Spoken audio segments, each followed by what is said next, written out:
What up, and greetings. So I'm back with review number 4. This time we're taking a look at Mage cards. They're getting quite a confusing mix of cards, to be honest. The main idea behind the Spirit card is that it boosts your hero power, and the effects take into consideration killing things with hero power or improving your hero power to do better stuff. Unfortunately, I'm a bit afraid that similar how Inspire mechanic in the past was kind of clunky, the cards by themselves were quite weak, and together they had some, devastating powerful effects, but only if you were kind of already on the board and ahead in the game. So we'll have to see if we're gonna get some more cards supporting this archetype in the future expansions, but for now I'm not super hopeful for this archetype or for the cards to be added into existing decks. They're also getting some more elemental interactions as well as spell power ones, and some of them relatively strong. Card number 1 is Arcana soar. It's 6 mana, free minion with Battle Cry. If you played an elemental last turn, deal 3 damage to all other minions. So this is very reminiscent to Duskbreaker, which is however 2 less mana.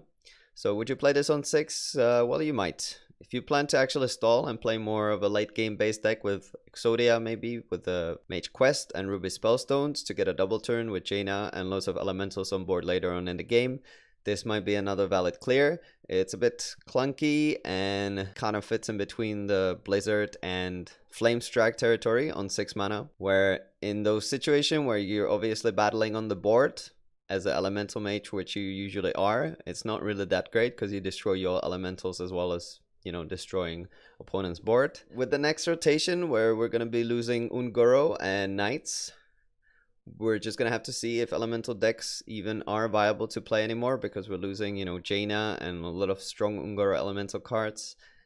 So not too hopeful for this card, but cool effect nevertheless. Second card on the list is Blast Wave. It's a 5 mana spell. Deal 2 damage to all minions. Overkill. Add a random mage spell to your hand. So this is basically a volcanic potion, which gives you a spell for every minion that it overkills. It's crazy good if you play it with Cosmic Anomaly, as it probably is safer and a better bet at clearing the board than, say, a Doomsayer Frostnova, although you either have to have the anomaly on board already or it will cost you 9 mana, which is quite a lot. However, this card can basically, in many situations, just give you all the spells that you need to finish quests with, and oftentimes you will actually not have enough space in your hand to add more than 3 or 4 cards, which this would give you more. And it's like a Kabbalist Tome in that sort of way. So for 5 mana, you usually get on average 3 cards. Plus you do that 2 damage to everything. So it's actually really good. In Arena, it's just crazy. Play this with the Thanos and with your entire hand refill. I think it's a very valid standard card, and it will see play, if not now, then on some point. Next one is Elemental Evocation. It's a 0 mana spell. The next elemental you play this turn costs 2 less. So I like how classes are getting 0 mana spells after pounds this one, and it might seem unimpressive at first, but if you take a look at it closely, it's basically like Innervate for elemental decks. And if you think it's not worth having this card in your deck, just imagine playing stuff like Firefly turn 1 into a Tolvern Stowshaper turn 2 and have a 3/5 Divine Shield, Taunt on board, or turn 1 Tar Creeper against aggro. I mean, yeah, you sacrifice a card in your deck in order to do that, but you've got so many elemental-centered refills in your hand that if you want, you'll never run out of cards anyway. You've got, Spellstone, you got the Shimmering Tempest, you got Luna, Steam Surger, Servant of Kalimos, now you have Blast Wave. Just crazy amounts of cards, so you never really have to worry too much about not having enough. Plus, Jaina is an independent card creator by itself. This card is, I think, quite great, and it fits only one archetype, and the archetype might not actually be that viable after the next rotation happens, but I think for now it's actually really good. Next one on the list is Scorch. It's a 4 mana spell, deal 4 damage to a minion. If you played an elemental last turn, this costs 1. This is not such an amazing card, reminds me a bit of Dragon's Breath, which costed 5, but you could also go face and it could cost 0 potentially. You can't really plan too well the turn before whether you're gonna do the 4 damage to a minion or not. So you're playing your elementals depending on the board state and mana, not really depending on what you want to clear, sometime in the future. So I feel the discount will be applied quite random times, and playing it at 4 will just feel terrible. So I would say trash. Next card is Splitting Image. It's a 3 mana secret. When one of your minions is attacked, summon a copy of it. I mean, it's a great idea, and I think it actually is pretty strong, especially in slower decks when you can take advantage of double taunts or playing a Doomsayer and then having them attack and just discover that they actually lose the whole board anyway because you summon a second one. And it adds to what you have to look out against the mage when they play a secret, because they didn't have a secret that would trigger when a minion is attacked, only when it dies or when your hero is attacked. And I suspect this card to be playable and find its way in some decks, especially if you're playing Mass Contender, the new neutral. Hex Lord Malakras is the first legendary of the mage list today. It's the second to final boss in Zulaman, my favorite dungeon of all time. 8 mana 5/5 battle cry. Add a copy of your opening hand to your hand, and it can't copy itself. I guess it's okay. It gives you 3 to 4 cards if you didn't start in your opening hand, which is about as much as playing a 5/5 and putting an Arcane Intellect on top of it would.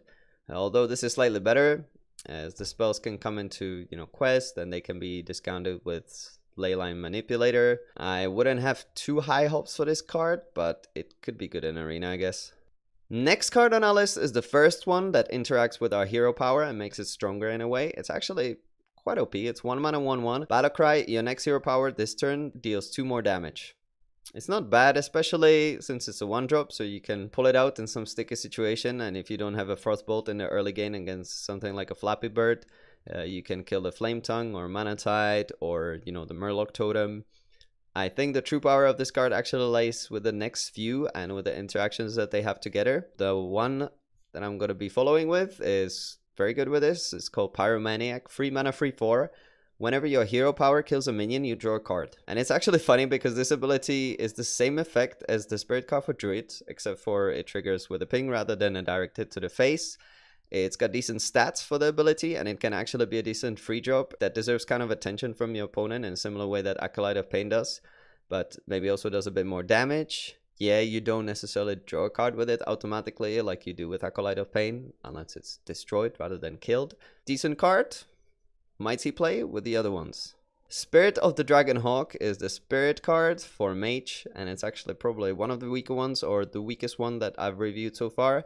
0 free steal for 1 turn. For 2 mana, your hero power also targets adjacent minions. So it makes your hero power into shooting star card. Not sure how good that's gonna be, but if you imagine you have a Pyromaniac on board and you play Daring Fire Eater alongside this, that means that you can maybe play the Pyromaniac on turn 2 with a coin, and he ignores it, and then you play Daring Fire Eater, and you ping 3 minions for free each, dealing a total of 9, and draw 3 cards if you kill them, which is pretty insane, to be honest. So yeah, in conjunction with the other cards that came out, it's super strong. By itself is super weak. Let's see how they turn out. So the last card on our list is Yanalai the Dragonhawk. It's a 7 mana 4/4 Battlecry. If your hero power dealt 8 damage this game, summon Ragnaros the Firelord. Oh my days, they just can't keep Rag out of standards, can they? First it was Warrior Quest, now Toki, then this. But I don't really mind this card. It's quite conditional. And even though, like I said just now, you might do 9 hero power damage in 1 turn alone, if you combine a few cards, you will probably do the 8 damage required for this card to trigger realistically on something like turn 10 plus, when this card will actually be more fair. I think it's one of the better cards that Mage is getting, despite looking like a meme. And I can't wait until someone gets this early with Unstable Portal in Wild and manages to start blasting me with Rag on turn 5 or something like that. Good times. So that's it for Mage. What do you think about the new cards? Let me know in the comment section below. Please guys, like this video if you enjoyed it. And watch out for the next one. It's coming in a few hours. Bye and take care.